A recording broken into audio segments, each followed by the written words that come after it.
Salam untuk kita semuanya, berjumpa lagi dengan saya di channel Aritela Tutorial, tempat kita untuk berbagi informasi seputar informasi pendidikan dan informasi guru, serta informasi honorer dan informasi lain yang ada hubungannya dengan dunia pendidikan dan guru dan dunia honorer atau informasi yang relevan. Pada pertemuan ini saya menyapa Bapak Ibu PNS P3K se-Indonesia. Saya menyapa Bapak Ibu penonton setia channel ini. Saya pastikan bahwa seluruh Bapak Ibu dalam melaksanakan tugas selalu dalam keadaan sehat walafiat. Informasi terkini saya sharekan kepada Bapak Ibu terkait dengan hal-hal yang harus diketahui oleh Bapak Ibu PNS maupun P3K.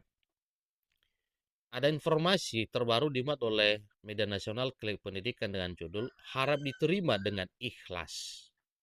Semua PNS dan P3K di seluruh Indonesia harus rela diakhiri masa kerjanya ketika, ingat Bapak Ibu, nah inilah yang perlu kita ketahui.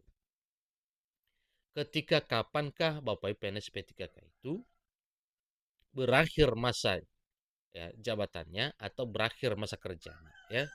Nah, ini perlu kita ketahui Bapak Ibu. Nah, silahkan ikuti informasi berikut sampai selesai dan jangan lupa support terus channel ini dengan cara like dan subscribe, share dan komen serta nyalakan tombol notifikasinya supaya semua informasi yang disalurkan melalui channel ini selalu update di layar Bapak Ibu. Tanpa basa-basi lagi, langsung pada informasinya. Klik Pendidikan. Semua PNS dan P3K di seluruh Indonesia harus menerima dengan ikhlas ketika masa kerja mereka diakhiri oleh negara. Nah, tentu untuk mengakhiri masa kerja PNS dan P3K ini Bapak Ibu ada dasarnya sehingga negara atau pemerintah bisa bertindak demikian. Akan ada saatnya PNS dan P3K harus berhenti bekerja tanpa kehendak mereka. Sesuai dengan ketentuan dalam Undang-Undang ASN 2023, tanpa kehendak sendiri, PNS dan P3K akan dipensiunkan oleh negara ketika saatnya tiba. Dalam Undang-Undang ASN 2023 dijelaskan beberapa situasi yang membuat PNS dan P3K harus rela diakhiri masa kerjanya oleh negara. Berikut ini sejumlah situasi yang membuat PNS dan P3K harus rela diakhiri masa kerja oleh negara tanpa kehendak sendiri. Yang pertama, melanggar Pancasila dan Undang-Undang Dasar 1945 ya. Itu jelas bagi yang melanggar Pancasila dan Undang-Undang Dasar 1945 itu akan ditindak oleh pemerintah. Kemudian, ketika seorang PNS dan P3K melanggar Pancasila dan Undang-Undang Dasar 1945, ia akan diakhiri masa kerjanya oleh negara secara tidak hormat sesuai dengan mandat Undang-Undang ASN 2023. Yang kedua, apabila meninggal dunia. Maka ketika seorang PNS dan P3K meninggal dunia, ia akan diakhiri masa kerjanya oleh negara secara terhormat sesuai dengan mandat Undang-Undang ASN 2023. Yang ketiga, mencapai usia pensiun atau habis kontrak. Ketika seorang PNS dan P3K mencapai usia pensiun atau habis kontrak, ia akan diakhiri masa kerjanya oleh negara secara terhormat sesuai dengan mandat Undang-Undang ASN 2023. Yang keempat, terdampak perampingan organisasi atau kebijakan pemerintah. Ketika seorang PNS dan P3K terdampak perampingan organisasi atau kebijakan pemerintah, ia akan diakhiri masa kerjanya oleh negara secara terhormat sesuai dengan mandat Undang-Undang ASN 2023. Berikutnya, tidak mampu secara fisik atau mental. Ketika seorang PNS dan P3K tidak mampu secara fisik atau mental untuk melaksanakan tugas dan kewajiban, ia akan diakhiri masa kerjanya oleh negara secara terhormat sesuai dengan mandat Undang-Undang ASN 2023. Kemudian, tidak berkinerja baik.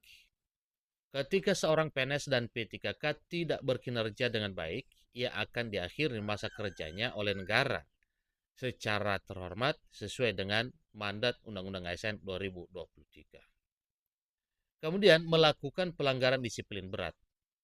Nah, demikian juga Bapak Ibu apabila PNS dan P3K ya, melakukan pelanggaran disiplin berat, ia akan diakhiri masa jabatannya oleh negara secara tidak hormat. Ingat beda ya. Apabila meninggal dunia, apabila mencapai masa usia pensiun, maka diberhentikan dengan hormat. Maka apabila melakukan pelanggaran terhadap Pancasila dan Undang-Undang Dasar, demikian juga dengan hal lainnya seperti melakukan pelanggaran disiplin berat, maka akan diberhentikan dengan tidak hormat. Ya, diakhiri masa kerjanya oleh negara secara tidak hormat sesuai dengan mandat Undang-Undang ASN 2023. Kemudian, apabila dipenjara minimal 2 tahun, ketika seorang PNS dan P3K dipenjara minimal 2 tahun, ia akan diakhiri masa kerjanya oleh negara sesuai dengan mandat Undang-Undang ASN.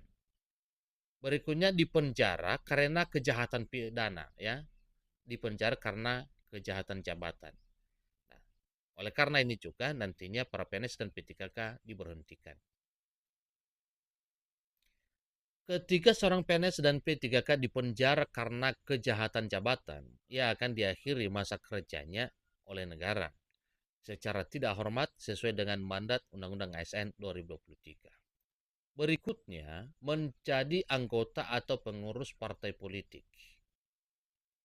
Ketika seorang pegawai negeri sipil maupun pegawai pemerintah dan perjanjian kerja atau P3K menjadi anggota atau pengurus partai politik, ia akan diakhiri masa kerjanya oleh negara secara tidak hormat sesuai dengan mandat Undang-Undang Aparatur Sipil Negara 2023 ya, sesuai mandat Undang-Undang ASN 2023. Itulah saat-saat di mana semua Bapak Ibu pegawai negeri sipil maupun P3K di seluruh Indonesia harus menerima kenyataan dengan ikhlas untuk diakhiri masa kerjanya sesuai mandat Undang-Undang ASN 2023. Oleh karena ya beberapa tadinya yang telah dijabarkan di atas alasan-alasan pemerintah secara hukum dan secara mendasar untuk memberhentikan masa kerja para pegawai negeri sipil, demikian para P3K di Indonesia apabila melakukan hal-hal tertentu dan juga termasuk karena batas usia pensiun dan hal lain yang menjadi dasar pemberhentian masa kerja PNS dan P3K. Demikian informasinya, sampai ketemu pada informasi berikutnya. Terima kasih.